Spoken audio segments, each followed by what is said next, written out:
the idea of like how insanely dangerous Bosley is, but we never get to see it.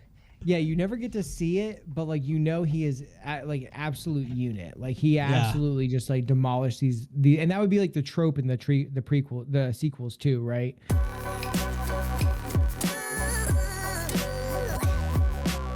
Hi, good afternoon. My name is Ian. I am joined here today with the one and only Jared Bailey. Yellow. And this is Some Damn Movies. This is where we get together, we talk about movies because frankly, we don't get to talk about them enough. And texting just isn't the same. So I'm going to start this off real quick. Jared, what you watching? It's actually been a slow week for me. I have not been watching. Just for those who don't know, when you say slow week, why would you consider it slow? I think I try to average almost like a movie and a half a day. So his 2024 goal for all those uninitiated is to watch 300 unique movies that he's never watched before. So not necessarily movies I haven't watched before, but just I guess no rewatches, right? Yeah. I've obviously seen a lot of these movies multiple times, but I'm only gonna watch them once this year, so I can't watch Howard the Duck again. Okay, I did watch this week. Yeah, I saw that you watched that. Brilliant also, movie, by the way. Maybe somewhere you guys can find our Letterboxd. Definitely the best social media platform. Yep. No man. It's the only one I care to that I actually get enjoyment out of. So yeah, we start off with just talking about like, you know, what we've been watching. So you've had 3, you said. What 3 have you watched? 3 of the big ones. Just to go some other ones that I watched. So I did watch Howard the Duck after the last time we talked. Awesome movie. Very bad, but I think honestly the watchability is still high. I finally watched that Ryan Gosling space movie First Man. It was kind of boring. It was I guess it's a Neil Armstrong biopic, but it looks really good, pretty boring. Directed by Damien Chazelle. I'm 2.5 more Fast and Furious movies in this week. God, that just sounds like a struggle. I need to find the one shot of one of the movies where I was screaming at the TV because they kept on doing the Transformer like spin around shot, and they just would not stop. And it just really makes no sense, and it was infuriating, obviously. So that really shows the quality of some of these movies. I just remember Dwayne "The Rock" Johnson like punching a torpedo or something.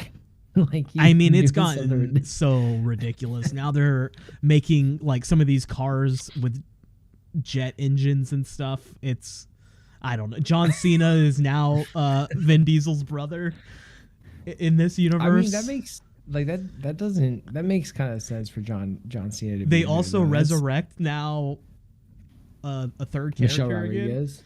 Well, they resurrected her and now she had amnesia, but now like the person that Dom was like dating in the middle of that, between her having amnesia and like a couple of months, like he knocked some lady up that was part of the crew, and then she ends up dead in one of these newer ones I just watched, and they have a child together and he names it Little Brian. Little Brian. Yeah. They call him Little Brian because is that Paul Walker's character? Yeah. Which he's not dead in the universe. He's dead in real life, but in the universe, he's still alive. He's just retired from the game. Oh, really? That's how they spun it? Yeah, he's they should off. have just killed him, man. They should have gave him a huge send off. But then Mia comes in this last movie. Who they're married together, and Mia comes back. I did not want to. I'm done. I'm not talking about it. Let's move on to a movie I actually want to talk about. I can't do this. Let's talk about Alien Romulus. I saw that in theaters. Yeah. So I thought about you whenever you were talking about Rogue One, because I brought up a Rogue One reference in my latest Late to the Game episode, and you said that Alien Romulus reminded you of Rogue One, which I think I get. Like, before you go into it, because I know no one said that. Like, when you say like it reminds you of Rogue One, or it's the Rogue One of Alien, does that mean are you getting at like a lot of fan service, like nostalgia? Are you getting at like, because like that was a big thing, and like there's no real characters. Yeah, I heard the android was pretty cool, like, and which I mean, but that's every Alien movie, right? Though, like the robot is always the coolest character. That's like Prometheus. I thought David was the best character. The main like female protagonist is fine, like Naomi Rapace or whatever her name is. I think she's good in that. I like Prometheus personally.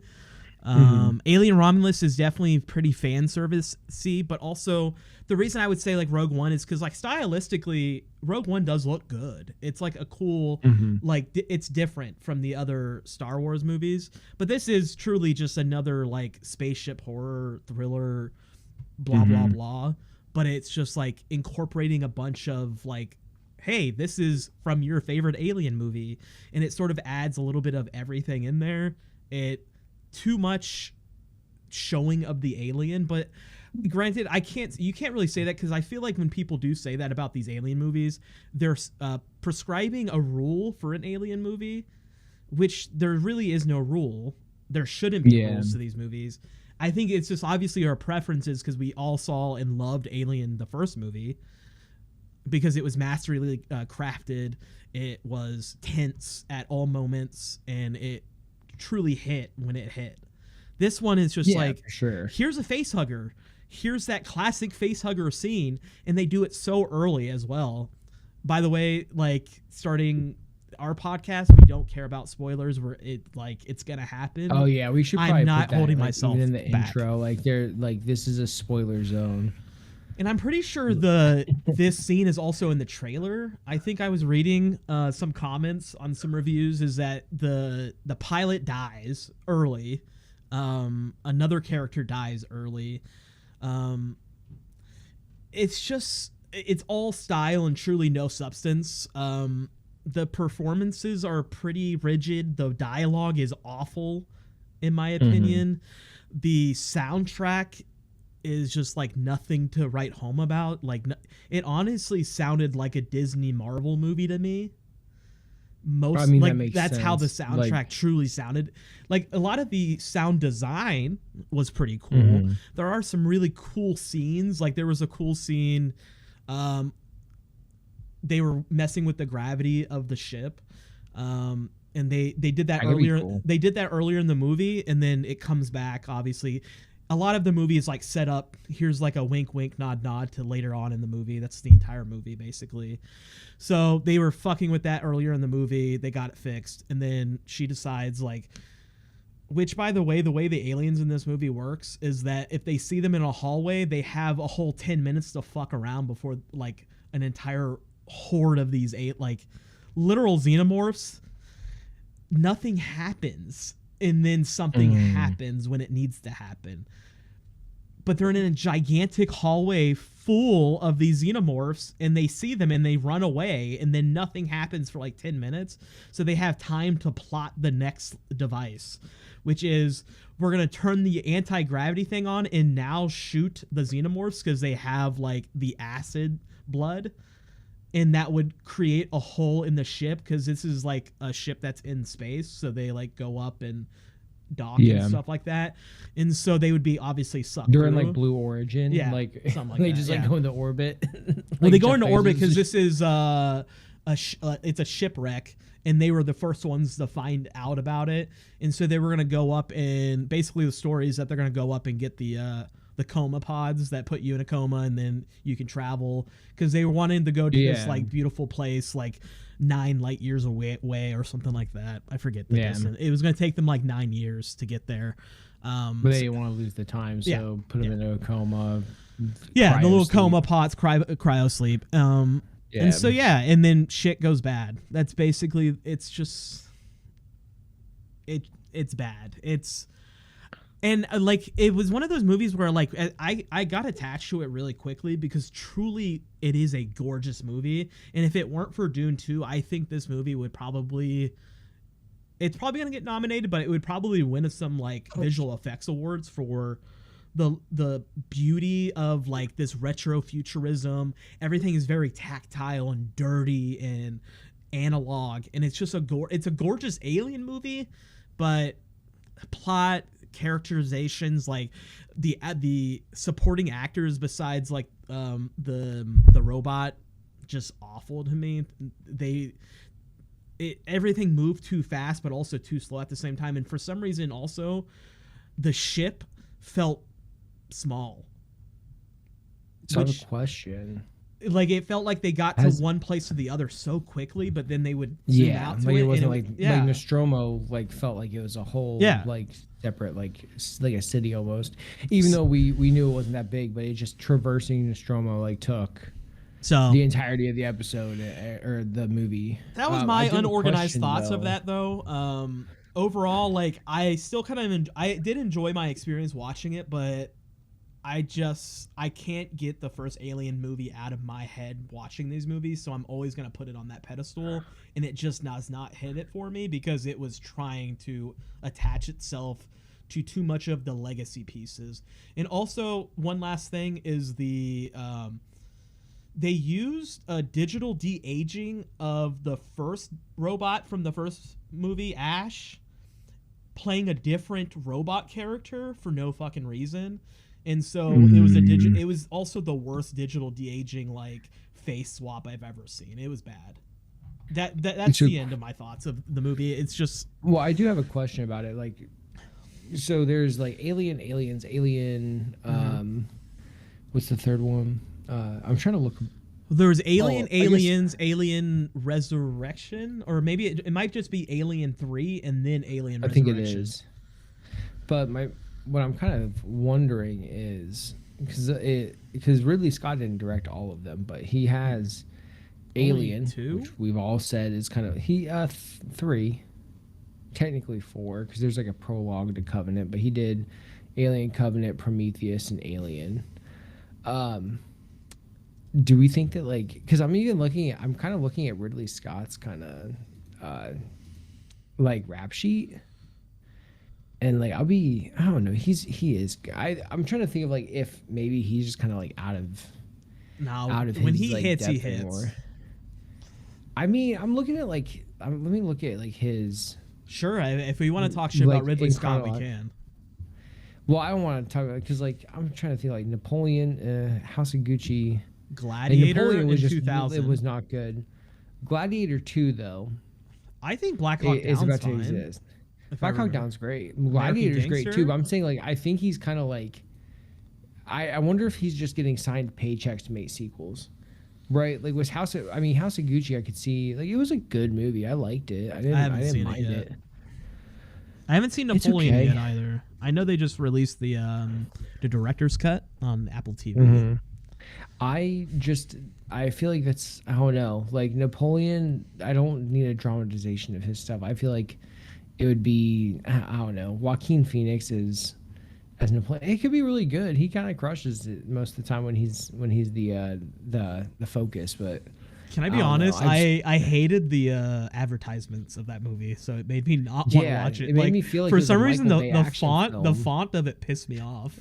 The font of the posters. Graphic design. Graphically it pissed me off. I felt like Ryan Gosling with the papyrus. Like, it looked too modern to be like a movie from the late 1700s. Yeah, I can't. No, I think that like with Alien though, I think they're just signing checks, man. Like, if I'm going to be real, like I haven't seen Romulus. I've seen the only Alien movies I have seen are Alien. I think at one point in time I saw Aliens. I did not see Alien. I have not watched Alien 3. You have my copy of Prometheus, but because I had the Blu-ray, like Prometheus, I haven't watched Alien Covenant, and I haven't watched Alien Romulus. I think I might have actually seen Covenant, but yeah, I mean, it's just like one of those series that they know pulls people in, and that's kind of what sucks. Because like when you were saying, like you were bringing up the graphics, or I always feel bad, because I go back to like CGI, and it's like I have nothing against CGI. I would go as far to say that there's no bad CGI anymore. There's really not. If it does look bad, like the ending of Black Panther bad, like with the fight between him and Warmonger, like that's market. Like that's an exception. It's very like good computer generated like graphics are very, very accessible in 2024. They have I would been for say it's bad years. implementation most of the time, or Yeah, not needed, or I truly think at this point the digital de-aging thing is pissing me off the most. Instead of just finding like I would rather them just get another actor. Yeah, just like the digitally de-aging. I remember watching. That was my biggest like. The Irishman pissed me off the most because of that. The Irishman, like when they digitally de-aged like De Niro from like a 70-year-old man trying to make him look like he's 30. I'm like, shut up, dude. What are you talking about? Like, stop. It just looks so bad. Especially because you could have probably found an Italian, a young Italian man that could have like been De Niro and like in his 30s. He's not like the hardest guy to like. He's not like this like unique like. I don't know. It's just also a movie. It's okay. Like we can suspend our disbelief. Like it's not that guy. I don't like it's aging like fine milk, like really awful milk. It's gonna look worse in another 10 years when these movies are getting up-resed as well to other formats. It's going to be worse than some of those early like 2000s 3D graphics. It's looking bad. I like some of them, like I will say, have looked okay. Like I think they digitally de-aged what's his name in one of like the Ant-Man movies or something. I forget who. Charlize Theron's husband. Yeah, somebody. In one of those Marvel movies, some of them look okay. Yeah. It would have been Charlize Theron's husband, or not Charlize Theron, Catherine Zeta-Jones. Her husband plays what's his name, Hank Pym, and like he goes back in time. But I didn't think they de-aged him. I think they just put him in. No, like they definitely gave him some de-aging makeup for sure. And then the very end of it, they up-aged Chris Evans. You know, they did both ways. But why can't I think of that? The main point I was trying to get at though with CGI is that like you brought up how Michael Douglas Alien 1979 is like, you know, you didn't see the xenomorph all that much. You just saw like what it was doing, and honestly, I think the biggest part of that, like while it is like more suspenseful, I think it was just cost too. It's like it was so laborious to put like someone in that suit and to like shoot it and get it right, and it also that suit didn't look that great, man. Especially whenever you watch, when you watch her shoot it off of the not the Nostromo but the escape ship. Mm-hmm. At the end, the thing looks like a fucking mannequin. Like it looks corny, man. It's not like bad. It's just like, you know, it's like zippers on neck, man. It's just like it's 1979. They didn't have shit. They didn't even have Doom yet, dude. Like, but a lot of the other stuff truly holds up in those movies because they are like practically done. It does. Which in this movie, it is a lot of it is practically done. Like I've been watching a lot of the BTS stuff that's been popping up. And some of the ideas are cool. That's the issue, though. It's like, it feels like a lot of these movies is that we're getting like cool ideas, but the story just takes third seat. It takes far back seat in the shitty like station wagon. It's like the child in the trunk. Like the writing at this point for a lot of these, especially for like an Alien movie. I don't know. It just feels like they're giving us more action than it is needed. Like, it's just too much that it's just not what I want out of it. Which is, I mean, people are liking it. It has high reviews. Maybe it is just gonna be like the modern Alien movie. It's a people pleaser. I think it's just a people pleaser. It doesn't have to be like great. I mean, also it's all subjective, right? It doesn't. Necessarily mean, and like, I just still like it, but I am obviously putting it because it's in the universe, it's canon, I guess. It's in between, like I forget it's in between some of them, so it is supposed to be a canon movie, but I don't know, like I don't like the idea of trying to put rules that like you have to be this, like you don't have to show the alien until like the last 15 minutes. That shouldn't be a rule, but it just feels like it went too much, and I didn't get enough character building between the relationship of the crew that I felt at least like they were friends in some sense on the first movie, or at least they knew of each other. In this one, like, things just went too quickly at some points, but then at some points it just felt like nothing was fucking happening. But when things happened, it just felt so poorly paced and all over the place. I don't know. It was still entertaining. I don't think I'll go back to it. It didn't feel different enough. At least like for me, like for like Prometheus, it was on a planet. At least that's different. Like I thought that part was that cool. and that is genuine. People fucked on. I need to stop swearing so much. People really gave Prometheus a lot of flack for being as different as it was and being like a prologue to Alien. Yeah. And like Charlize Theron, like they wrote her some stupid lines, like the whole like, we're like 150,000 feet away from, or miles away from Earth. Like it's like, bro, that's like you're like outside you're still like, you're not even at the moon yet. What are you talking about? Like there was like some inaccuracies there, but like just you gotta like just let that shit go in one ear out the other. But I think other than that, Prometheus, like going down to the planet, kind of seeing the origin of it, and then seeing those I don't know what they were. Do they have a name? Like those creatures, like those humanoids that like ended up killing them, because it wasn't even. They're like the creators or something. There was no xenomorphs in it, right? There was just like a face hugger, I think, in like one part. Something like that, yeah. And then she was impregnated, and like they got one in her, and then she went to. Also, it's so quick in this movie, by the way. Like things like happen. Someone gets pregnant, and then there's like this gigantic child. Like it looks like sort of like a hybrid of like one of those creators from Prometheus and like a xenomorph or something like that. And like a guy, and these things are hatching quick. It's so yeah. The circle of life happens within like 20 minutes. That's well. On that note, I think I will go into like what. Yeah. Because you brought up the story thing, right? Like you brought up like how like, which I do think that I don't know where this is happening, but I think more like independent movies are becoming they've always been more popular, right? Like I'm not gonna come out here and be like, well, and then even the big movies with like a competent story, like if you don't have a good story, at least something that like doesn't make, like for me, like that's how I immediately become disengaged. So I'm going to go into what I've watched this week. Yeah. It is not what I originally talked about, but what I brought up before we started recording. I binged 3 movies yesterday, this into the morning. What movies do you think they were? Binge 3 movies. Are they part of a series? They're part of a series.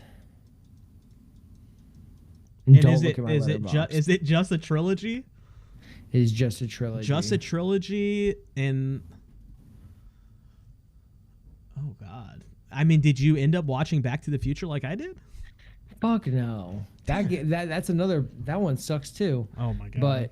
But that's a conversation for another day. No, I watched all the prequel Star Wars films. What? Because I was doing. Why? Because I was.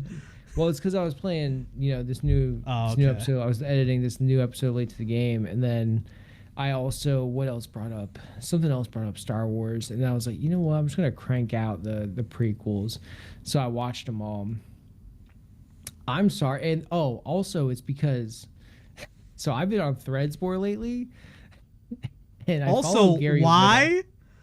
It's like you're trading like AI porn bots and like racism from Twitter, and then you go to Threads and they replace all of that with incredibly like needy engagement bait, because it's like you can't log on to there. Like if you pull it up on your phone or your desktop, you just are immediately met with like all of these streamers and content creators being like, wow, like this game is so cool, like what do you think of it? It just feels like that's all. Those are all the interactions that or all of the posts I see, and it's kind of funny. I haven't been trolling them, but I will say this plays in because I do follow Gary Whitta, which I don't think he was the solo writer, but like he helped write Rogue One, and he triggered me a couple days ago because he like retweeted this fucking.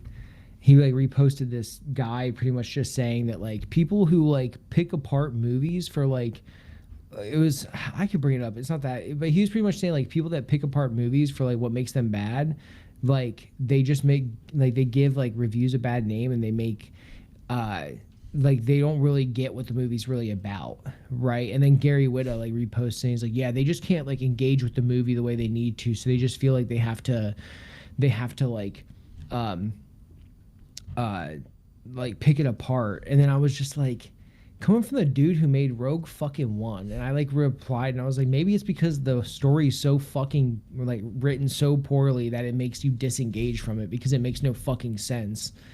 Which brings up Rogue One, and which brought up like brings up the prequels, because like the prequels are not well written. Like the meme that like, bro, you know, whenever the most classic takedown of the prequels, right, being Red Letter Media, and whenever they went in, and it's probably been a few years since I've watched them, probably like 5 or 6. Well, I watched them this year, like just a couple months ago. So, and that's kind of why I wanted to bring it up. I watched it too because I knew we were going to do this eventually, and I knew you had watched them soon because you were trying to get rid of Disney Plus, and which I did recently, by the way.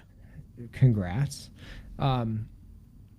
I watched them, and man, George Lucas can't fucking write. I'm sorry. You know, actually, to be a little bit more constructive, George Lucas, you can tell, wrote like I think he claims he wrote, or maybe at least just Phantom Menace in like a week. And I would go as far to say like you can see, yeah, and that's the thing is like you can see where there's like some high level concepts like of like, hey, Gungans, these worlds, like all this stuff, and he doesn't explore any of that. And that's like one complaint I bring up in Late to the Game is like Star Wars is a hero's journey and like one of the emptiest worlds. It really is, because like they talk about, oh, we're going to Coruscant, but like what the fuck do you know about Coruscant other than like the Republic's there? Mm-hmm. Like that's where they're, and that there's Jedi. They don't even talk about Jedi. Like that was like one thing that blew my mind is like they bring up Jedi in this. They're like the defenders of peace and justice. It's like, okay, but like what are they? Like, are they police for the Republic? Like they're like define peace and justice, right? Because like at that rate, then like if the Empire took over, what makes the Empire bad, right? Like because the Empire, like, right, like this is why it's not good sci-fi. It'll never be science fiction, like highbrow science fiction, because like in this area, if like something like maybe even Dune, like because like Paul is not a good guy, right? Like Paul Atreides, like especially in like later on in the books, he becomes a fucking heretic. Like I mean, or not heretic, he becomes like kind of authoritarian. Like he kind of like becomes power hungry. Yeah, I'm on halfway through Messiah right now on my listen. Yeah, so I can't remember exactly what happens in Messiah, but like he like he definitely buys into it. Yeah, exactly, right? And so the thing is like if they're just like the protectors of peace and justice, right? Like if the Empire comes through and takes control and there is peace and there is order, right? Like why would they what defines that is necessarily evil, right? Because if you were to like look at it like, well, people are doing a little bit better, people aren't really oppressed. They don't ever show like that people are oppressed other than like on the outskirts, and that's you. Fuck, dude. Look at the Hutts. The Hutts are fucking up more shit than the Empire, I think, in most places. Like all the drug deals. But like, so that's the thing is like, there's just it really is like an elementary fantasy. And that's why it's like I keep saying like the more I experience Star Wars, it's like Star Wars is not for me. And the thing is like after I watched not The Force Awakens, the second one, the one that sucks that Rian Johnson did. Oh, where he just tried to upend everything. The Last Jedi. The Force Awakens, The Last Jedi, and then Skywalker. Yes. I don't know. I just I hate him. The Last Jedi.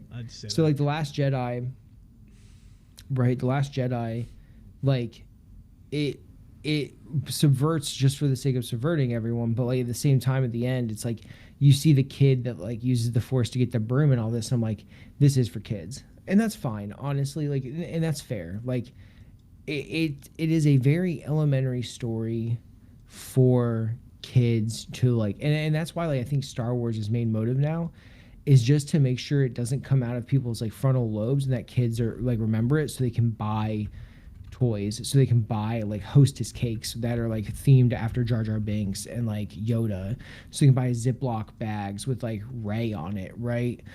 So they can buy Fortnite skins whenever a new like Star Wars comes out. Like it's all branding. Like the movies, I'll even go as far to say like even with the original trilogy, if it one John Williams has been backpacking George Lucas for his fucking career, dude.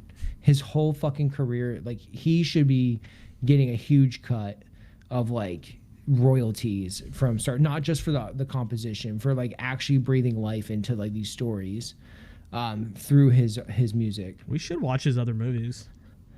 Well, I mean, you can like look at Indiana Jones, right? Like the thing is like I started thinking about it. So like A New Hope is not bad. It's okay.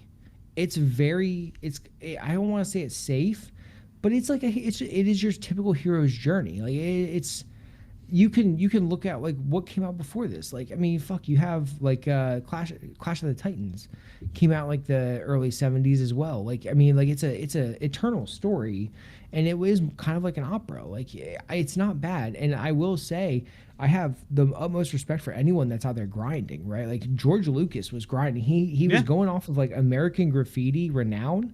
Like he had a little bit of clout for American Graffiti, was able to get some funding, and then he had to finish it by taking a lot of debt, I think, on his own to like finish the Cantina scene is what they and so I don't really hate on A New Hope, but I don't think A New Hope it's enchanting, but it's like nostalgia gets me through it. Return of the Jedi kind of sucks. I'm not gonna lie. Return of the Jedi, Ewoks are stupid. Like I honestly think like, it's the worst of the. It's very bad. Yeah.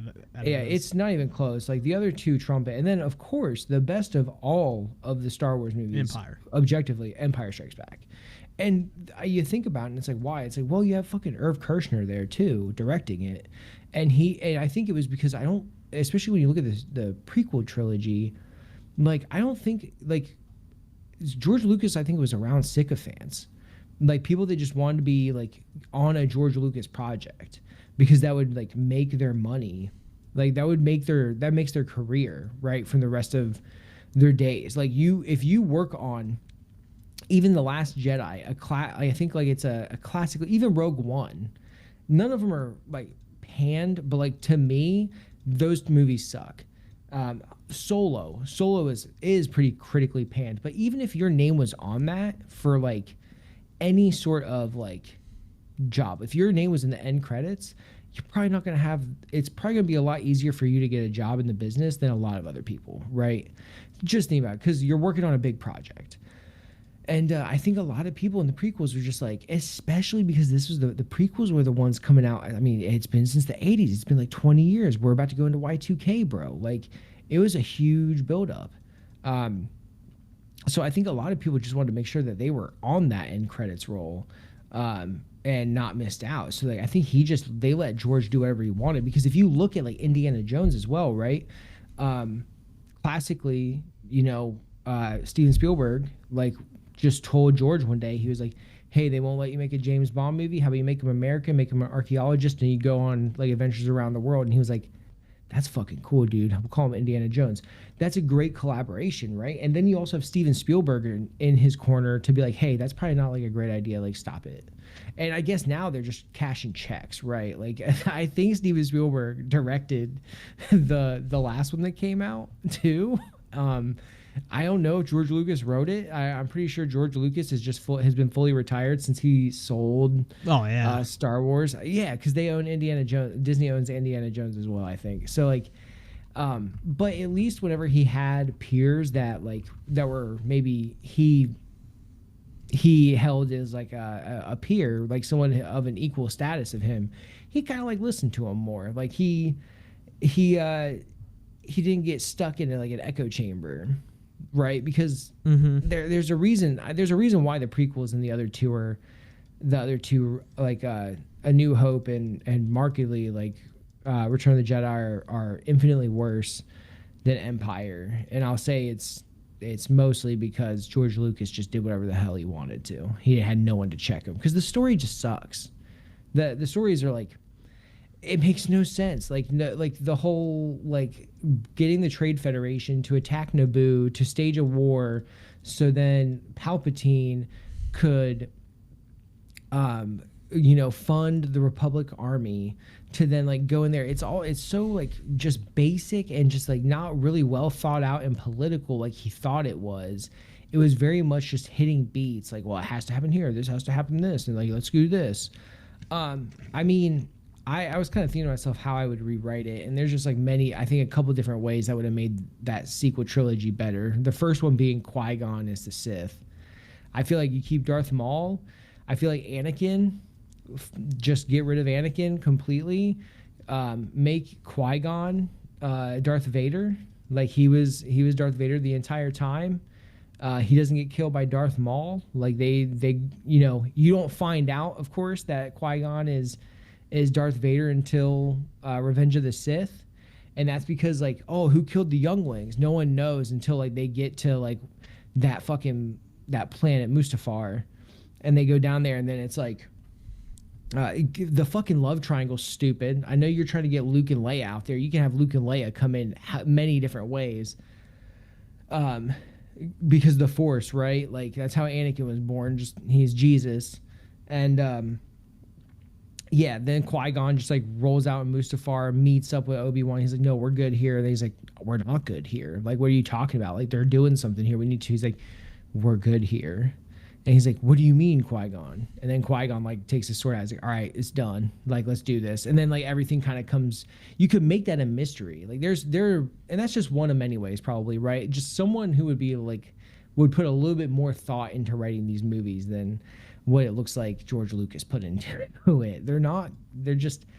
There's so many loopholes. It's so general. It's just trying to get from point A to point B to point C and doing the minimum to get there. And I don't think I'll ever watch the prequels again. I don't know. I don't think I'm honestly going to watch any of them again. I think my last rewatch, I'm honestly over Star Wars now. Like, yeah. I think that's okay. I mean, George Lucas did tell us, hey, bud, these are kids' movies. Always supposed to be kids' movies. I made these to be kids' movies. And that's okay. And honestly, respect. And that is. They really are. And you can fall out of love with movies, too. Edition. And fall out of series. You do have my demastered edition. There's like a whole litany of things I need to get. I know. I just need to make sure I get them someday. I will say, though, I used to truly like the prequels. And I think that's just because, I mean, obviously it's because I was a kid. I mean, I finally made that realization the last time I did the rewatch. I was like, yeah, the first one is so bad. I don't know how somehow the movie from the 70s is so much better acted and it still looks better. It's like, it's so crazy. Well, he had so much more talent, and then again, like George Lucas, which I can't fault him. He fell in love with the green screen, right? Because he grinded so hard on the original trilogy, trying to get it funded and like doing practical effects. And he killed it and looked like, good. It still holds up a lot of like, it. The thing is like he still never truly, like he said, ever could like get his vision, right? He could never have his vision come to fruition. So that was actually one thing that I didn't fault him on. I was like, bro, if it was 2000 and I had like, because I think it was 20th Century Fox put all these out, and you had 20th Century Fox like fronting the bill just to like do whatever you want, George. You just do it. We're getting so much money from KFC doing these little toys and shit, all this branding. Like, let's fucking go, dude. Like, you just write a check. The best, and he did that, man. Wow. And he just wanted to make the movie that he wanted to make, and I, even though it wasn't made well, at least he went out there and he tried to, because like, yeah, practical effects look better, but like they are expensive. They're hard. Not necessarily the materials, but like the talent and like the investment in people to get it there. And then, so he used it a lot and it looks pretty bad at times, but you know what? It's the movie he wanted. And they are for kids. They really are for kids. And I would show them to a kid. Like Sebastian, My nephew. Yeah. I think they're perfect for him at 9 years old. Like, I think they're perfect. I still liked episode 3. I thought the action was still like the fight between. The best parts of these movies are the choreographed lightsaber fights. Like, I think the newer modern fighting is cool, like better than the old ones. Yeah, I think the action, a lot of the action, I think is honestly kind of better too. Like, I still kind of like Force Awakens. It was really boring for me this last watch. Yeah, I don't mind it. Same with like Solo. I think Solo is honestly underappreciated in the universe. I like it more than Rogue One. Personally. Oh yeah, 100%. I mean, I don't think I think the train robbery scene is dope. I think there's a lot of cool. It's just like very fan servicey, and it's just. I don't think it's like it's fun. Rogue One is way more fan servicey. That's like my biggest complaint. Like that, anyone talk about like getting my And that one you don't like it either. It's like Rogue One. Like I still kind of don't mind watching it. Oh, again, like you were talking, like I think the writing's bad, and also I think the editing of that movie is also bad. Well, and then I feel like that beginning could have been more well edited, and it would have made a little bit more sense. I really for Rogue One. Yeah, I hate the intro of Rogue One. I think it's so pointless and useless. And a lot of the other editing choices in the movie, it's been a while, so I remember complaining about it again. Just did not like it. But overall, like. I at least am entertained by that like last 20 minutes of the movie, or like that little section of the movie that it is like fun. But that's like all the Star Wars movies, all of them. Like there's always cool action, and then that's it.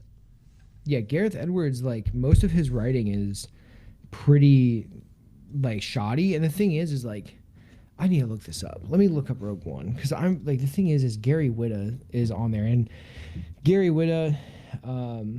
Let me look. Well, again, like a little bit more about like Gareth is like all his movies have this look to them that I really do enjoy. Like, it like visually, Rogue One I think still holds like it really does look good. Same with like his newer movie, The Creator, which I don't know if you ever watched that. Did you? I have not watched that one yet. It's fine. Like it's just again like it creeps me out a little too much. That's the only reason I can't, because.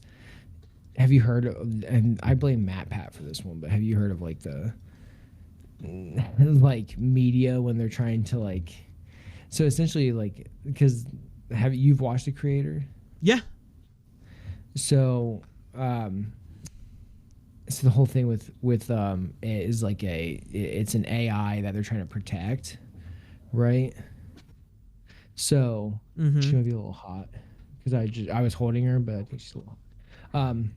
So The Creator, right, is this AI they're trying to protect, and there was like this conspiracy theory. Well, I think it was Matt Pat, bro. I'm pretty sure it was in film theory. Was it a theory or just a film theory? It was definitely a film theory.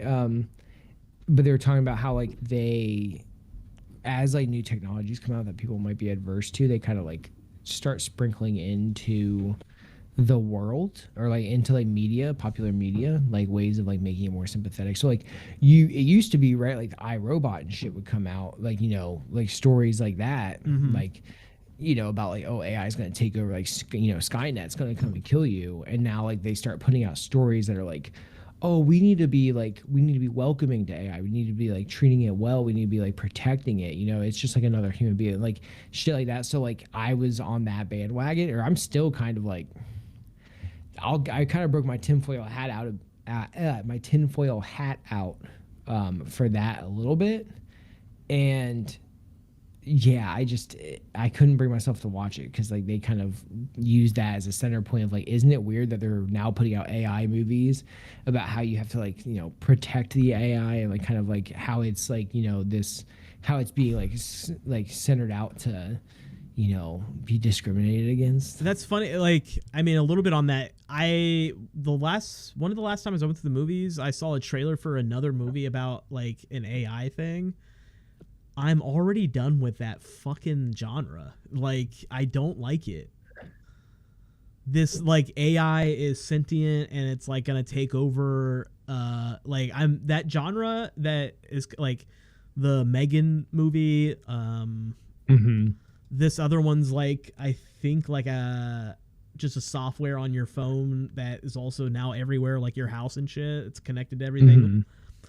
Yeah, and then it goes bad. That's basically all the movies. And I think it's a Blumhouse movie, by the way. What, Megan? No, not Megan. It's the newer one. Oh, I mean, they're making a second Megan, but there's like another AI one that they're doing. Yeah, no, I saw that one come up. It was fuck. I know it has AI in the name, and it's like it's also titled awful. It's like it's called Afraid. Oh yeah, and then Afraid with yeah. I'm already sick of it. Yeah, but at the same time, how else are you gonna do scary movies anymore? Like the thing is like the old formulas don't work. The old like stories don't work, right? Like Michael Myers does not work anymore. Well, slashers in modern just don't. I don't think. I mean, they can work, but like even then, once you have to do too much. That worked, I thought. I didn't really mess with it that much, but it's fine. It was like okay. I think they're doing the best at incorporating the modern like technologies within like a slasher movie, but I just feel like slasher movies are it's gonna be a thing of the past because it just doesn't make sense. A lot of those type of movies, because as a audience member, you're just like, why don't they just call somebody? And and always their excuse is all service is down at this one fucking time. Yeah, it's like, how do you just? I mean, like, what are you gonna do? Put everyone in like? Yeah. Did you just like build a Faraday cage? Yeah. like you just gonna trap everyone? I mean, like a house that. I will. It's funny you say that because I did just watch, and I'll bring up another movie I just watched in theaters is Blink Twice. Yeah. Which is the debut of Zoe Kravitz as a director, starring her main beau Channing Tatum, and then another one that I thought she was in Get Out. She looked like the maid from Get Out for a second to me, but I guess she wasn't in that. But her name is Naomi Ackie, I guess. She's in Rise of Skywalker. She plays Janna, but she's pretty good in there. She's the lead, along with her like best friend in the movie, Alia Shawkat, who's part of the cast of Arrested Development.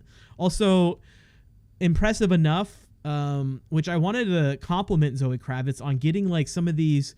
Like you'll see these actors pop up on screen in this movie, and you're like, "Oh wow, I can't believe she got him in it," or "I can't believe they got them in that."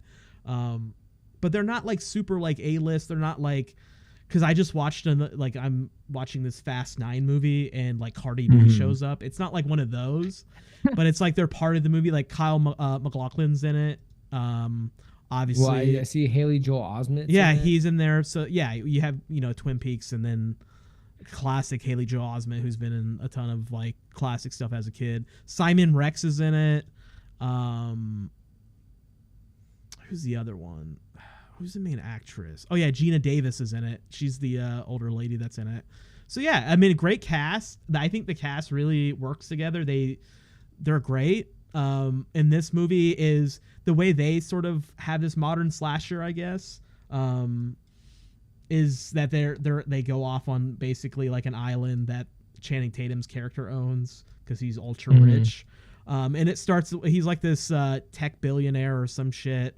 And he invites this like girl to join him and his friends on like, they like just get high and drunk and stuff and party and have a good time on his private island. But it starts because he's like, he got in like trouble or something for like, I don't know if it was necessarily like sexual assault, but it was just like workplace misconduct or something like that.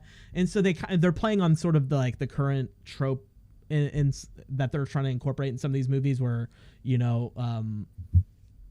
the whole like Me Too stuff and all, I just saw like one of the popular reviews on it is the saltburnification of Don't Worry Darling, and I think you mentioned to me in text that was like it was very much like a better version of Don't Worry Darling. Yeah, I mean it obviously takes it a different way. Don't Worry Darling is more of like aren't they like comatose, but then like virtual reality. Isn't that what that one was? It's something like that. It's so the guys, the whole premise of it, right, was like there's this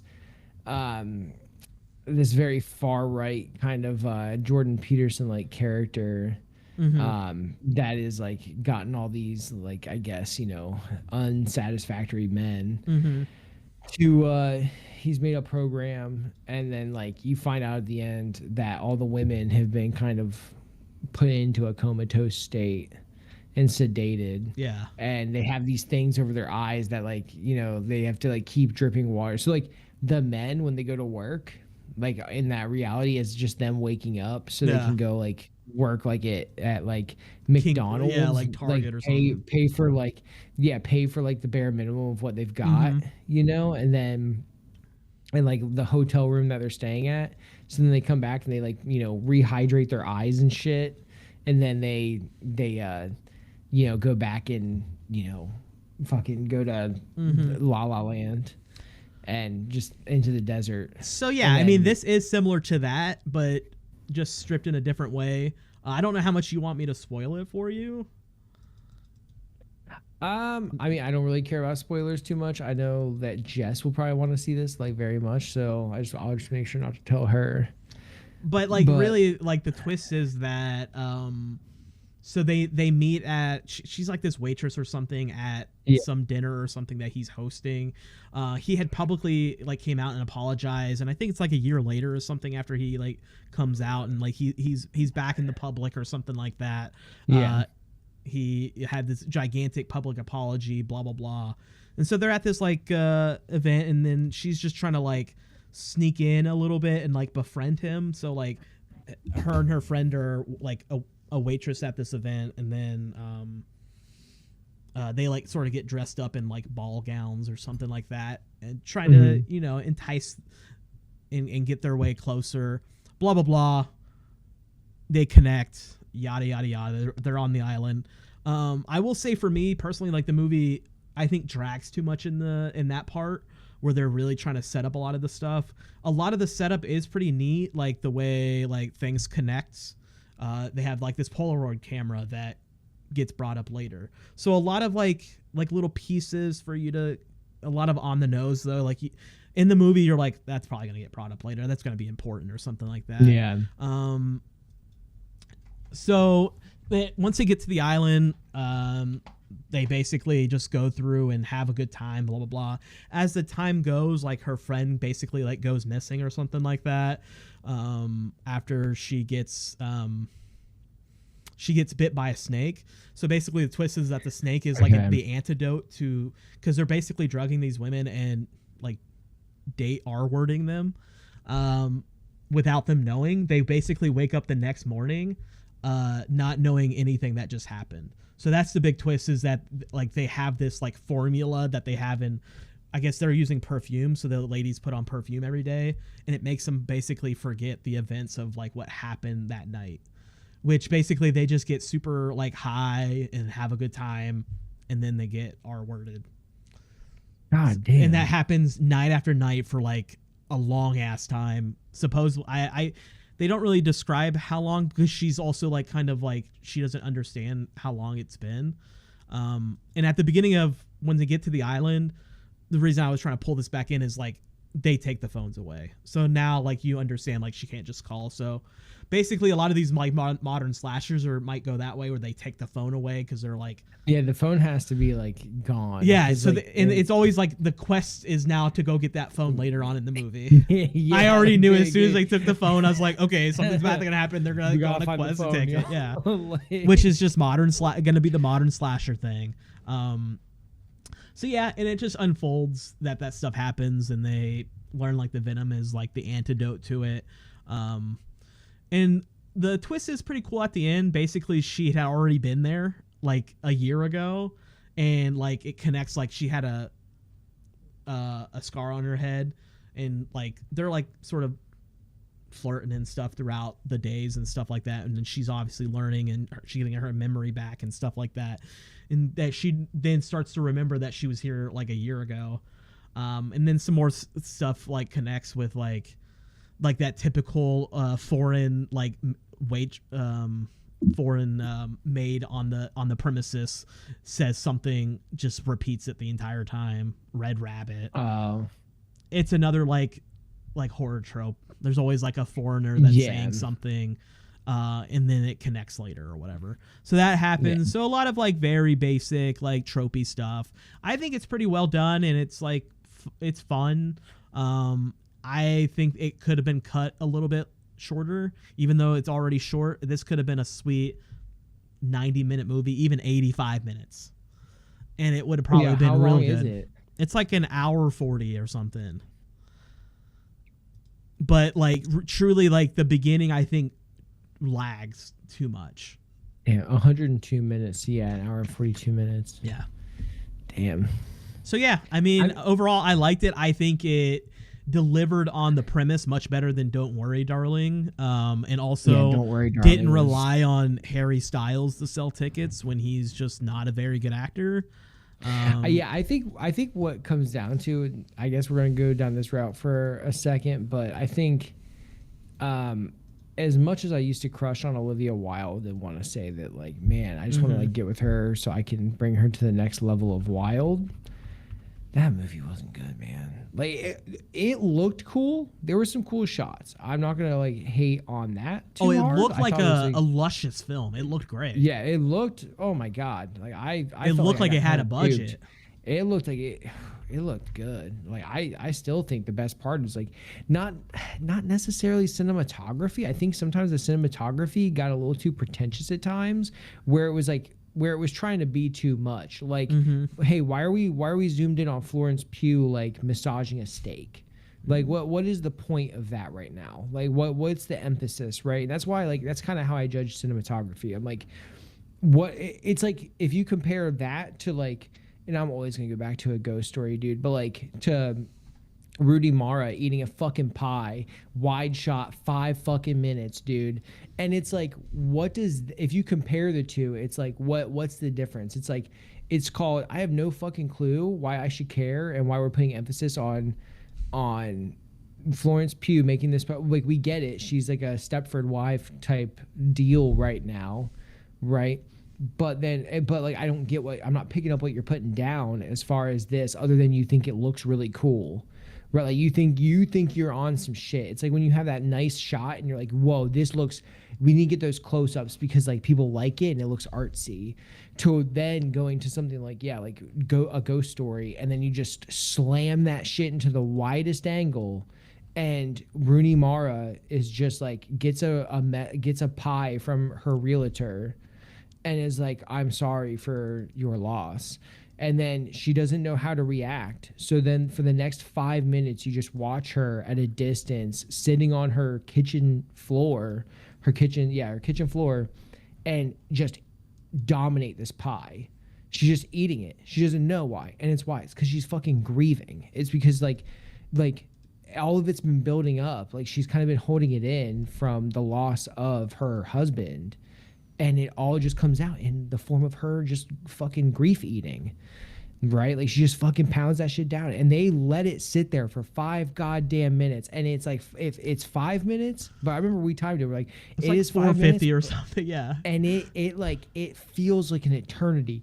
I've never watched a movie, and I'm still blown away by it because most people would complain about this, but it's a 90-minute movie that feels like it's fucking 4 hours in the best way. Yeah, it's just it is the slowest burn, and that's the thing where I compare like Don't Worry, Darling looked really good, but like a lot of the cinematography I felt was kind of empty, where it was like, we're doing this because it looks cool, not because it's actually like it's not contributing to the storytelling, which I've those two, like the storytelling, like the cinematography, those all play together, right? And it's not really doing that. And I say all this because I think Olivia Wilde just kind of needs to. She's not a director, bro. She is a director. She absolutely. I think she's fine. Like, she's mid at best, bro. Oh, she's only has 2 movies under her belt. I like 3. Does she? She had like School Smarts or whatever. No, Booksmart I thought was great, but I think that might just be carried by the cast. Because I think like the 2 lead like actresses, I think they really had a ton of chemistry. I thought they were good, and I thought they played each other and with each other great. I thought it came across genuine, but maybe again could it just be a classic like the actors are just carrying the script. This is also I forgot. This is the girl from Dear Evan Hansen. I didn't realize that. The girl in Booksmart, the one, the Caitlin Deaver. I looked at, I was like, is that the girl from Dear Evan Hansen? I clicked on her name. I was like, oh, it is. Oh, fuck, the love interest. Oh yeah. We're not going into that. We are not going into that movie. That's a someday a movie special right there. But yeah, I would want us to watch it. But I liked it. I think it's a good one. I think it's a good entry. Booksmart. I just don't think I care for Olivia Wilde, and I'll say it. I think Olivia Wilde kind of struck out with it. I think at the box office, she struck out with Booksmart, but the movie was fine. Yeah, I even gave it a 3, which is like for me, it's a 3, and I liked it. For a movie like that too, like I think like a 3 is good. Great. It's like a 5. Yeah, like it's a very midway movie. I enjoyed that's why I like Letterboxd, right? I can say like, oh yeah, it's a 3, and then I liked it, so like I enjoyed the experience. But then you go to Don't Worry, Darling, where I will say that like. Don't worry. I don't like that. Like Olivia Wilde kind of, she took Elizabeth Banks kind of did the same shit where like their movies wouldn't do that well. And they'd be like, what's the fucking patriarchy, dude? Like, fuck them. And it's like, did you actually watch Charlie's Angels, Elizabeth? Did you actually watch it? Because I did. And you said you directed it. And this fucking movie sucked. Like, it was not good. It was objectively not good. The only good part about it's not even a good part. The only thing that the casting was okay. Like they had cool they had cool angels, but like it wasn't even a good because like I like spy films. I'm a big spy film. I think we both are pretty big spy films. Have you watched the new Charlie's Angels? No. You should watch it. You should watch it and see how you come away from it because I'll tell you what, it felt like a very elementary. Should I watch the old one too?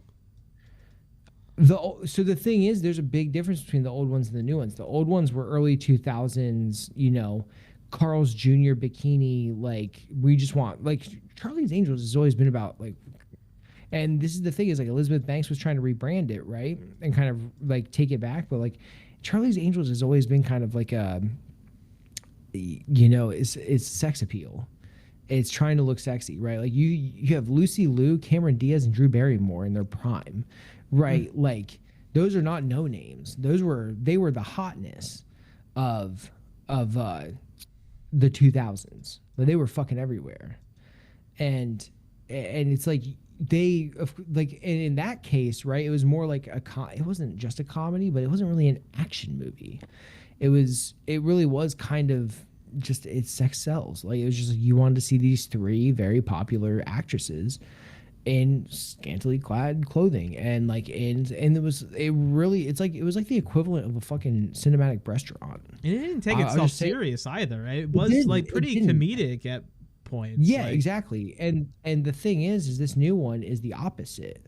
Where it's and I don't want to fault it for taking itself seriously, but it's like it's taking itself seriously and then it's also kind of bland. So if the old ones are like Fruit Loops or like Fruity Pebbles or Cocoa Pebbles, maybe like a fun cereal, I feel like the new Charlie's Angels with Elizabeth Banks is kind of like cornflakes, Frosted Flakes at best, and Frosted Flakes aren't bad, but like the story, just like the characters were forgettable, right? Like they didn't have like these headlining actresses other than Kristen Stewart, and like Kristen Stewart was like. She's been in way better. Which I mean, question though, let's recast it. Who would be the 3 like actresses that would be comparable to that old trio? To be comparable to that? So I already know number 1 off the rip is going to be Margot Robbie, probably post pregnancy. You think it'd be Margot? Okay. Margot's definitely in the 3, 100%.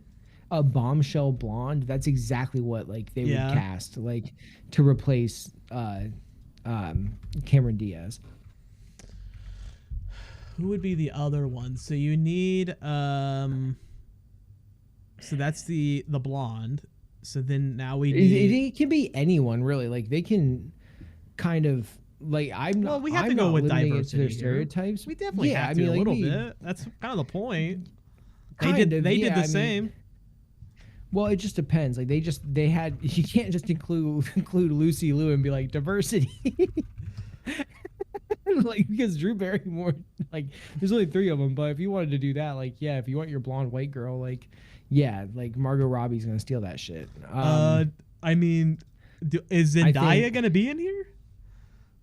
She's kind of the big name, isn't she? Right now, you think Zendaya's not the big name? I don't think she does that for me. I don't think she like. I mean, she's by all means like she's popular, but I don't think she's that kind of. She could be in there. I think there's better. Let me. Who would I pick? I think Margot is definitely one of them. I mean, Margot is absolutely in there. Plus, I'm going with a little bit. I'm not going with too young though. I mean, I guess how old were Cameron Diaz and the probably mid-20s, early 30s. You think they were like early 30s? They're above 25, I would say. Let's see. So 72, and then this movie came out in 2000. So they were what, 28? She was 28. Yeah. Yeah, 28. Okay, so like late 20s. So, because I was gonna, I mean, like for me though, like Florence just seems Florence Pugh seems too short. Because like Cameron Diaz is 5'9". I mean, I was gonna say like I don't really see the Florence. I don't like Florence in those roles really. If I'm gonna be honest, Drew Barrymore is 5'4". Okay. I think she's more elegant. Like I like her in like I really like her as Princess. Fucking what's her name? Erlon. Okay. Yeah. And like the more like reserved, just like I don't want to see her. That's why I don't really care about the whatever bolts. I'm surprised you haven't said like Sydney Sweeney or something.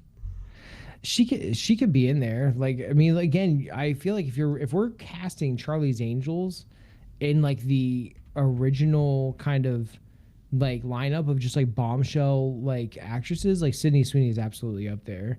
I just think that like I think if I were bringing it back, I'd bring up Margot Robbie. I actually would say. Do you think Scarlett Johansson can still play one, or is she too deep in Marvel?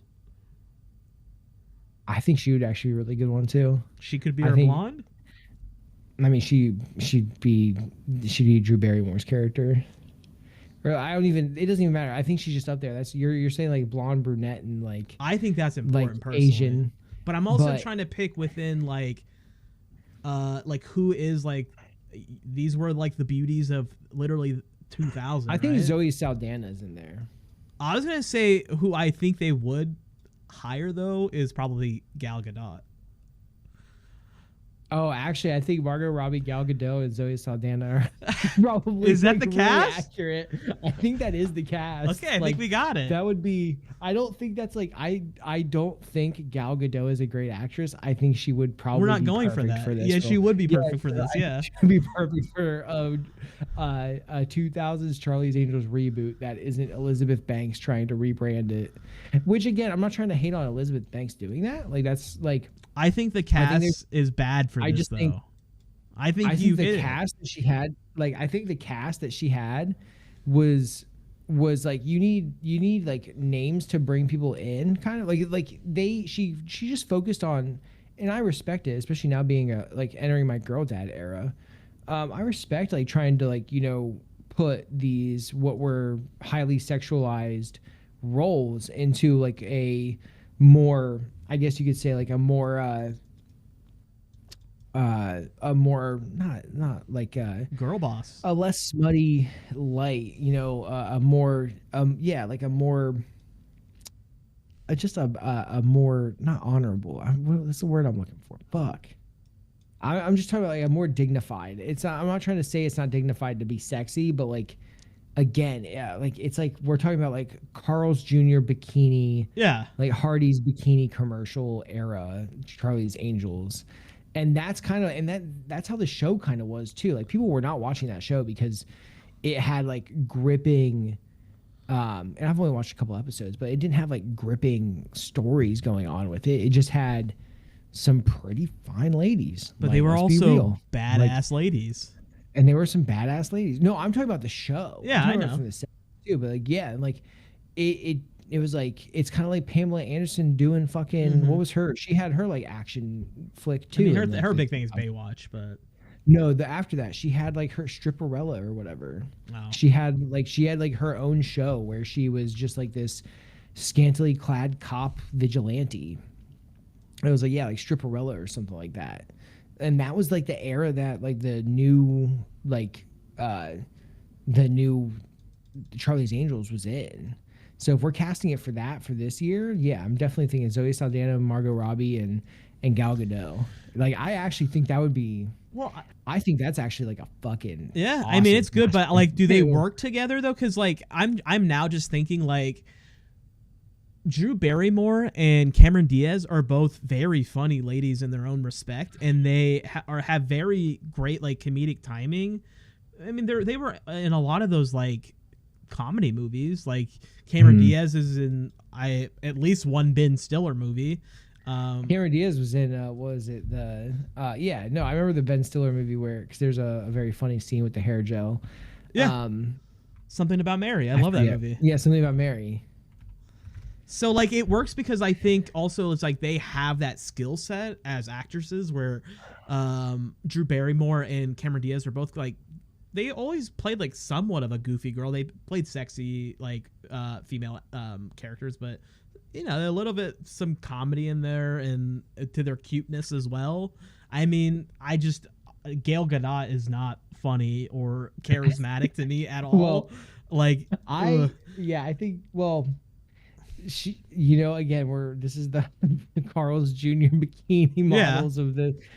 But I would say, like, we're casting this. I don't know their names, but your lead role, if I were to write this out, right? If I'm writing this movie, I would actually, because you brought up like, do they all work together? I would say that Margot Robbie is your lead, 100%.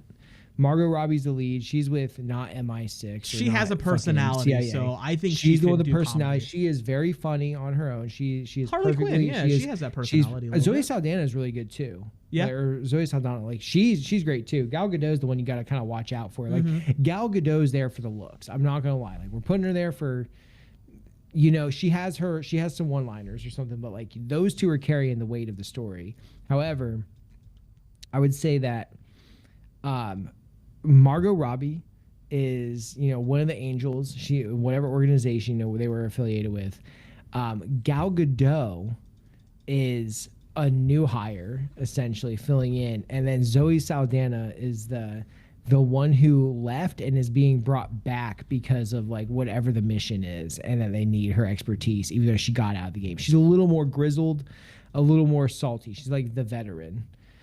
Compared, like Margot Robbie's not necessarily not a veteran, but like she's like Zoe Saldana is a little like jaded. She's kind of like she got out and now she's coming back in because the world needs her. So she's butting heads with Gal Gadot because Gal Gadot's like the new girl on the block doing this stuff. So she's like, why the fuck are you doing this?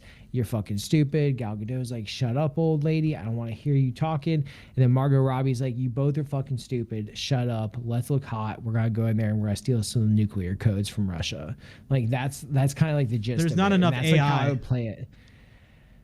We'll get to the AI. Give me AI, please.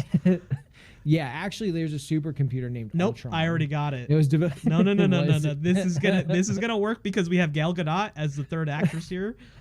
She plays an AI robot, which definitely fits in her skill set as an actress. So she'll play the big like Charlie's Angel bot, and I don't know, maybe she's the one that hacks the codes of the bombs. So she's the smart one. We're gonna make her the techie. That's fine. Yeah, sure. Sick. Yeah. That's on par. I think this works. Yeah. Let's make her the one who hacks the world. All right. So last question about this though. Okay. We're Hollywood producers. Who are we hiring as Bosley? Who's bringing the butts to the seats for us to play Bosley? Mr. Intercom himself. And it has to be Chris Pratt. No, absolutely not. What are you talking about? I'm Hollywood, okay? So this is Chris Pratt's job. No, it's not. You piece of shit. If he can play Mario, he can play Bosley. No, he's not Bosley. If I were to go out and get someone for Bosley, which for those who don't know, Bosley is the intercom. He's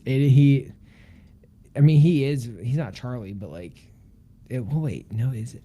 I forget how that works out because I thought Charlie was the one who spoke over it, but I know that is Bosley. I think Bosley's supposed to be their handler. Yeah. Right. Who do I think?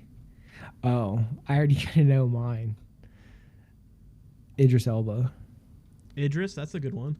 Yeah. I think Idris would be a good one. He has a voice because like Chris Pratt doesn't have a good intercom voice. He doesn't. Am I getting them mixed up? Is Bosley is intercom guy, right? That's supposed to be Charlie because whenever they go up there, they go, "Hey, Charlie." Okay, well then who's Bosley? Who am I getting mixed up with? Bosley's supposed to be their handler, I think. Like the one that like gives them their missions. Okay, I meant Charlie. I meant intercom guy.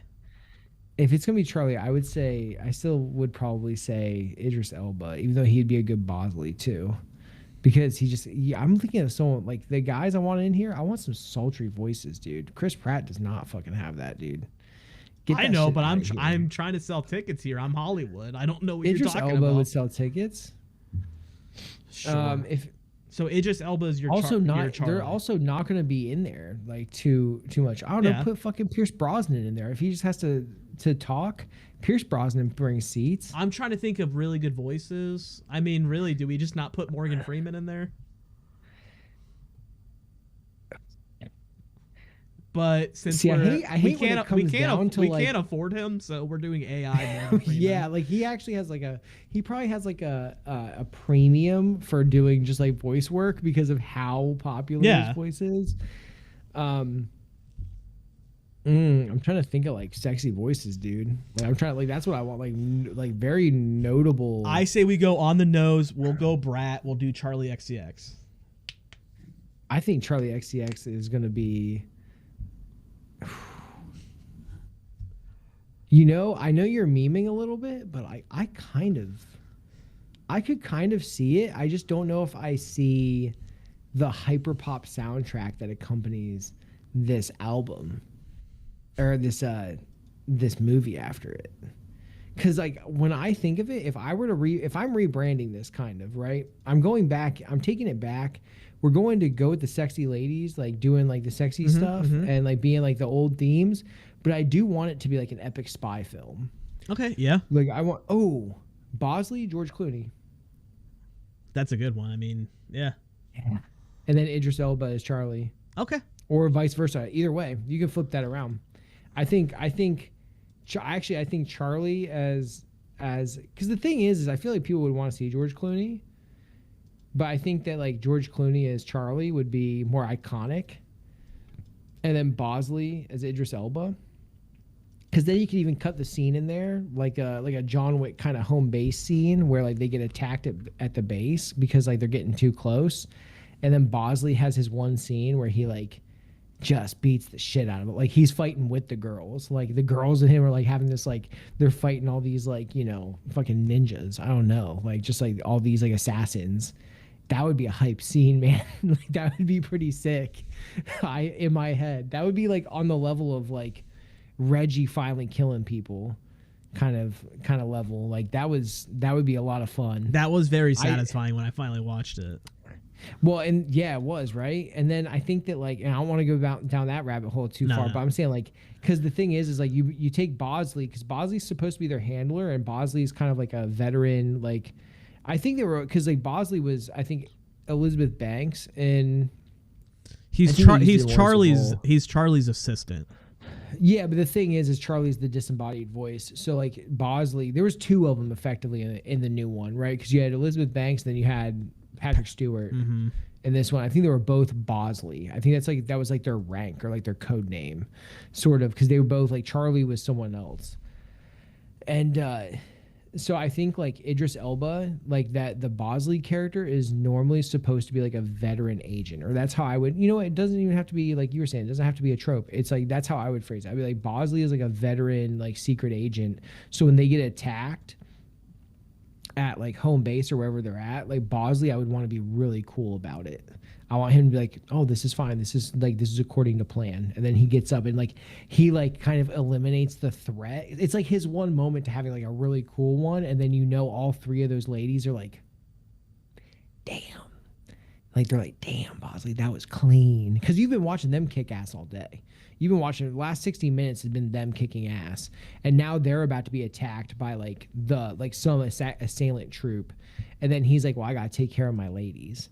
So what he does is he takes off his suit jacket, like puts it down on the chair. He's like, I'll be right back, and he like preps all of his stuff. He's kind of like Batman centered. He has like everything like ready to go, a contingency, and he just dispatches like 10 of these guys in like this John Wick. Maybe not as like, I would make it not as like gritty as John Wick. I would just make it like he's just cleaning house like really fast, kind of like more like Scarlett Johansson in Iron Man 2 when she just like takes out all those guys at Hammer Industries, and she just does it with like just ease. I would make him do that. It's like, ladies, are you okay? And maybe, you know, give them a couple too, like, you know, get them some fighting in there, you know.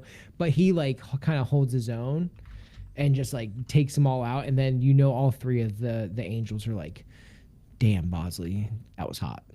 Like, because that's what you want to do, because all your male viewers are going to project onto Bosley, so they want to feel like that, right? So it's like you give them that, and they're like, oh yeah, I want to be Bosley, dude, because he has all of those are like, are they Charlie's Angels or are they Bosley's Angels, right?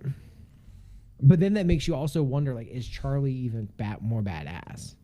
Because if Bosley did that, that's just the assistant. He was there, a lot of style. And that's why I think I would say, if I'm going to write this movie, I'm going to go into like heavy on the style. Like, it's going to be like a debonair kind of, like, are you going like Guy Ritchie style? Like, no, Guy Ritchie doesn't do fucking debonair, dude. He does like, his are like supposed to be like, oi, we going to the UK, we're gonna go get a little fight in the back out, you know?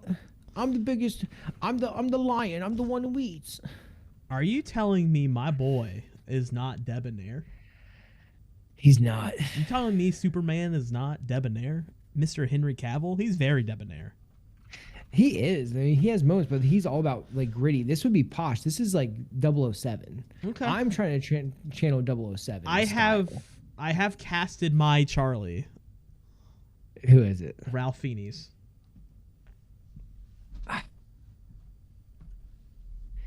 I mean, that's not bad. That's great. What do you mean? That dude has such a great voice. He'd be great on the intercom. Are you kidding me? He sound great. Until he's like, Avada Kedavra. He wouldn't do that. How dare you? I absolutely have it for the blooper reel, dude. I don't know what you're talking about. You're disrespecting that man's many other great movies he's in. He would be a good Charlie. He'd be a great Charlie, yeah. I think I like George Clooney because, again, I will say I think George Clooney has more pull than Ralph Fiennes. I'm thinking purely voice. Bosley, but if it was purely voice, I can make that Idris. Why not?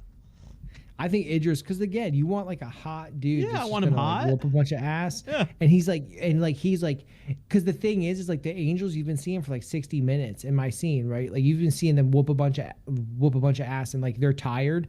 Actually, that's probably the setup. They come back from a mission, they got their ass whooped a little bit, so they're back at base, and then like the assailants followed them back to base, right? So, but they're in no way, shape, or form to fight, and they've never seen Bosley fight because they know of the legend, right? Because he did stuff to get to where he's at, but they've never seen him. And then he's retired kind of, and then he just looks at him and he's like, because they like, Margot Robbie goes up and he's like, God, can I just get a break? And then he just looks at her and is like, absolutely, my darling. And then he just goes, you all stay here.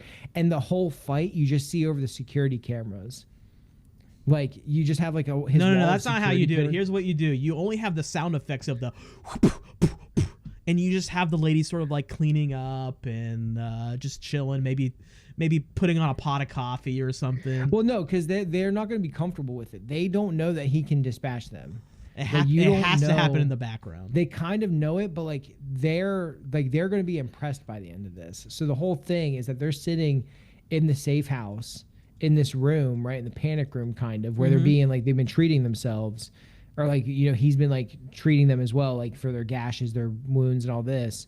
And then whenever the alarm goes off and they start prepping, they're like, fuck, dude, I'm tired of this. And then he goes, and again, like Margot Robbie's like, we'll be back. And then he's like, no, you won't. You'll stay here. And then he goes off and it's like, Papa Bear's going to go take care of his, his home. He's gonna like, I've got this one. And he goes out. And like I said, I actually like the idea of having like the sound effects coming through the wall or something.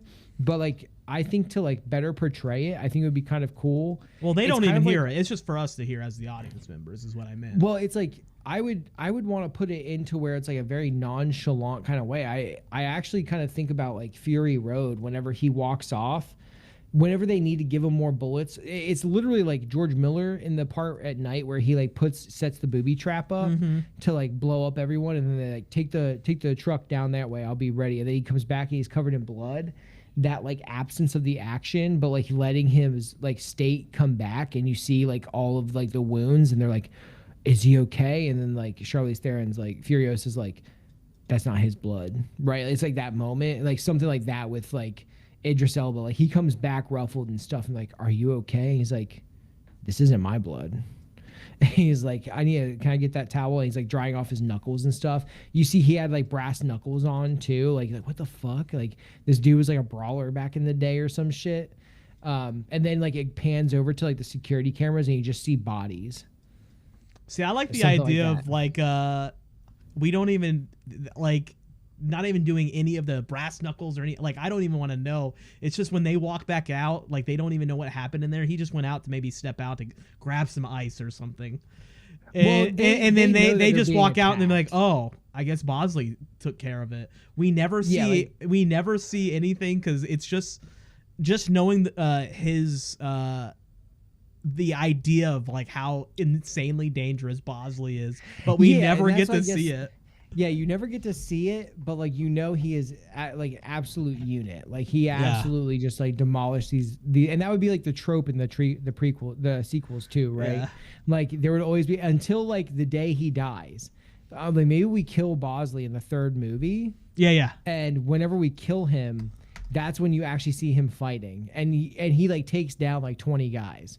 He's with them fighting. Like it's like they're attacking like their base or something, or he has to go with them and they're fighting. And then he takes a bullet from Margot Robbie. And like, these are no longer Charlie's Angels. These are Bosley's Angels. So in the marketing, we X out Charlie's and it's now Bosley's Angels. But it's the origin story of Bosley. Or no, you just find out that he is Charlie. Yeah.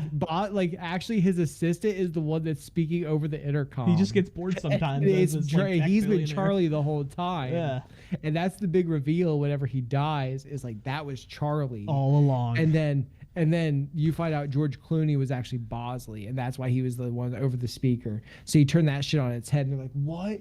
We've been with Charlie the whole time." Yeah, he didn't want him to know that, and that's why it's like, Bosley, why would you do that? He's like, I've got to protect my angels. And then all of a sudden you see like I don't know, he pulls out like his wallet or something, gives him like his ID, or like gives him his like security cards to like, hey, like go back to base. You need to run to like get their access cards or something because it's in lockdown or something. Like you need to throw it in lockdown. I'm the only one that can do it. And then you see that it's like Charlie.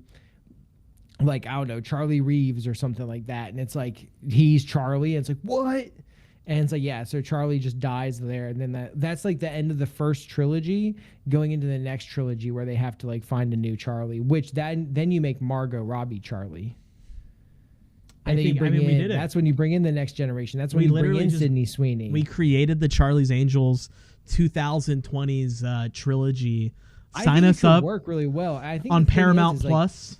Yeah, and I think it could work really well. I think the problem is like we can't stray away from the sexuality and like we don't want to just objectify them. We want to like give them other attributes as well, right?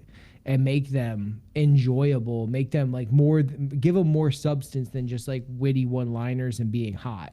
Yeah. Right. So we can do that and make them characters, but they can still be really hot. And maybe the thing is like Elizabeth Banks' version of it is just very, very fucking forgettable. Maybe their true power is they're gonna make men embarrassed because they have these they're proud that they're looking sexy in these like jumpsuits or whatever they're these tight, and they just know that these modern men are going to be embarrassed that these sexy women are beating them up. So that's why they're comfortable showing off their bodies. Well, yeah, it's just like, if anything, it's just like, yeah, you demonstrate their autonomy and like the fact that they are making these choices, and we're not just putting it out there to be like Carl's Jr. fucking bikini models. Yeah, that's where you say Charlie comes in and be like, you guys can wear like a sweater or something, right? It doesn't really matter what you wear. Like they come in like skin tight suits or like bikinis or something, or not even bikinis. Like they come in like, which again like sexy attire or something, and Bosley's like, you can just wear something else, right? Like, you don't have to wear this, right? And then he's just, and like you said, they're like, what if I want to? Sweet, go ahead. Right. You put the power back to them. Yeah. Make it their choice. It's like, hey, Angels, we have uniforms, right? We have polos in the back. Yeah, something like that. Like, you don't have to wear this, but they want to, right? And like, there's different ways you can spin. We paid good money for these. What are you talking about? Yeah, it's like, this is Gucci. What are you talking about? Like, you think I'm just going to leave it there? These are red bottoms. I can't wait to kick this man in the face. Yeah, exactly. I'm down. So I think... Sign us up. I was going to say, I think that would be the way I would do, or I would write a new Charlie's Angels. That's the way I would take it. I would embrace the sexuality and the but bring power to it. But bring power to it, not just like try to... Because I will say, I think Elizabeth Banks' version kind of like tries to spit in the face of the patriarchy, which that sounds cool until you realize like it wasn't done well, and it just seems like it's kind of preachy. Like, it's like, I don't care if stuff has like, if it has a meaning to it, if it has like something, but like if you're just doing it for the sake of like, just go have a TED talk, bro. Like, I don't like, this isn't really that fun. And a lot of it was it felt like superficial, like the whole like like the main like antagonist and what happens with that, and like the main like the problem, fuck, why am I like, bro, I must be having a brain tumor or something, I don't know, but like the main problem that they're having, the conflict that they're suffering was pretty like corny. It was like it wasn't AI, it was like hacking the world with Wi-Fi or some shit like that. And there was like some Wi-Fi node, and then it was like gonna take over everything. It was like, oh, okay, cool. Like, that's kind of fucking corny. All it was like, we have to like make sure we get this little Wi-Fi node. It's like a wireless access point. We have to like go grab it. Well, Ian, it's been a while. We've talked a lot about the Charlie's Angels and Star Wars for some reason. Can we never talk about Star Wars or Marvel again on our podcast? I think I'm fine with that. Yeah. Like that can be our only rule. No more of Disney Plus. We're gonna end up features. We're gonna end up doing it, but like, it's gonna have to be a while. We're gonna have to watch some good movies. Which reminds me, I mean, what else are you wanting to watch coming up? What am I wanting to watch? Yeah. I really want to watch like Deadpool and Wolverine, because I just think it looks like it's going to be really good, because I like the other two, but that's not on streaming yet, and my life is streaming now. Let me look at my watch list, because I will say, for me, I wanted to start knocking stuff off of my watch list. So yeah, I need to do that too. Do you have any like series that you want to watch, or just like I'm actually watching Psych right now. I'm watching Psych as far as series. Brilliant. But at the same time, it's like, it's a great show. It's just, it's a lot. It's so good. I love it. It's fantastic. As far as movies, I'm looking at my watch list. I think what kind of pops out to me is, which I don't think I'll be able to watch with Jess, but like Titan. I want to get around to watching that, because I loved Raw so much. Mm-hmm. Which I need to rewatch that. Raw? Mm-hmm. I have. Yeah, like Raw is fantastic, and Titan, I know of the scene, but like I have no clue what to expect other than that. Mm-hmm. So I just know it's going to be an absolute a trip. So I think I'm going to try to watch Titan. If I don't watch Titan, I'm probably going to shoot for, let's see. Oh, Knock at the Cabin would be a good one. Yeah, I still haven't seen that. Or Malignant. Malignant is up there as well. Have you seen that one yet? No, I've been meaning to for a couple of years. I like now. that one. Yeah, that one's. I heard fun. it's fucking insane. Yeah, it's wild. wild. James Wan too. Shit, that might have moved its way up to the top. Yeah, he made that one. It's on Apple TV. I think. Oh, yeah, it's rent or buy. He made that one like truly for fun. I think it was like in between some of the other projects he's working on, and I think he probably just got handed some like COVID money or something and just made it. I'm pretty sure.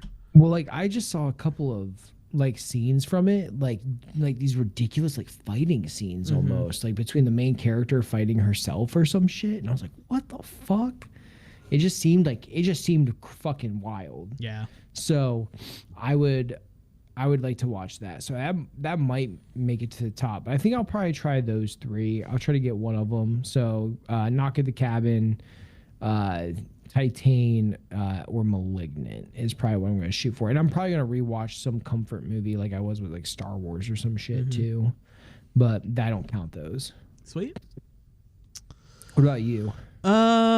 So nothing too specific. Like I am looking to get through some like Catherine Bigelow movies. Okay. Like I might want to. I kind of want to watch Point Break. They didn't do a new one, did they? No. Okay, I thought they were talking about it. I watched that a ton. Hurt Locker would be good. Yeah. What really spawned that was I remember watching Detroit and being excited for it, and I think I waited a long time to watch it, and I kind of like half-ass watched it. So I kind of want to give it another shot. It has a pretty good cast. It has Will Poulter, Anthony Mackie, John Boyega. I was gonna say John Boyega's in it, right? Yeah, and I remember liking what I saw of it. I just don't think I liked it as much as like her other movies. Like Hurt Locker, I think is awesome. Zero Doctor 30 is pretty good.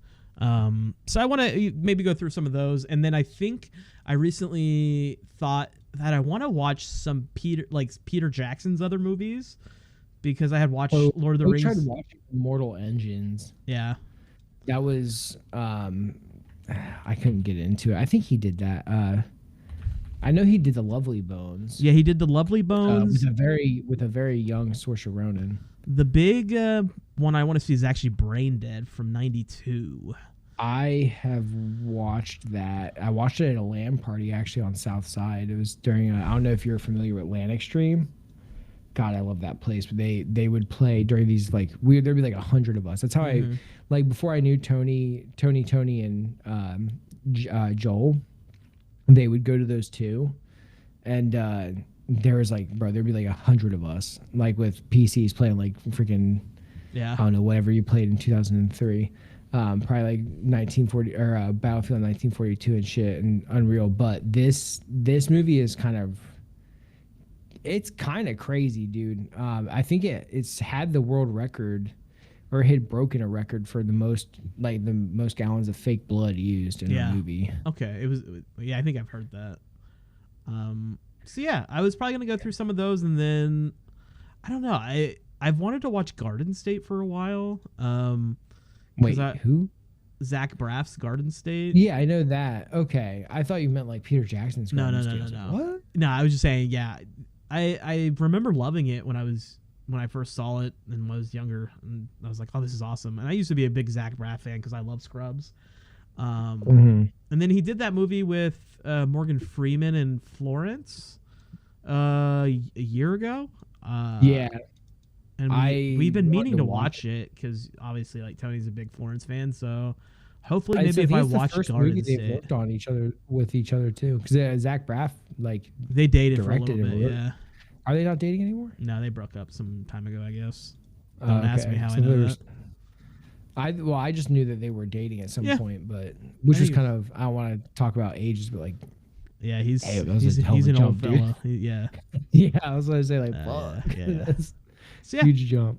Probably that, and then finish. I am like 2 off or 1.5 off of my Fast and Furious rewatch.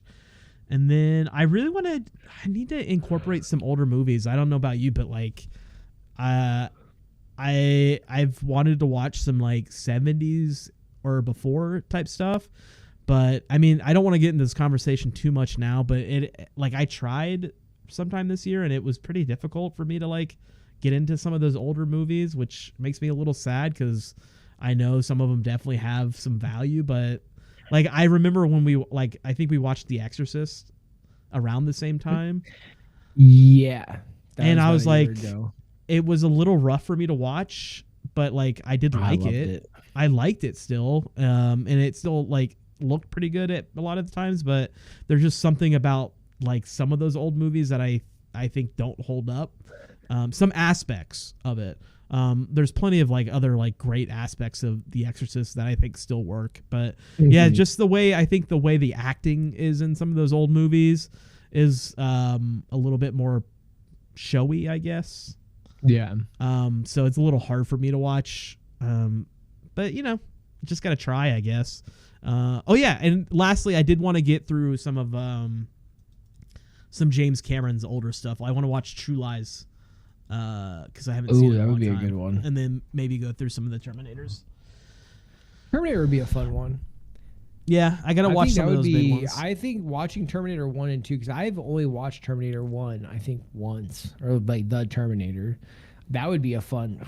That might be a little more accessible than, because I feel like for me to watch like Malignant or Titan, I have to be in like a mood to like zone in, and now with Baby Girl, I kind of have to be able to zone out a little bit.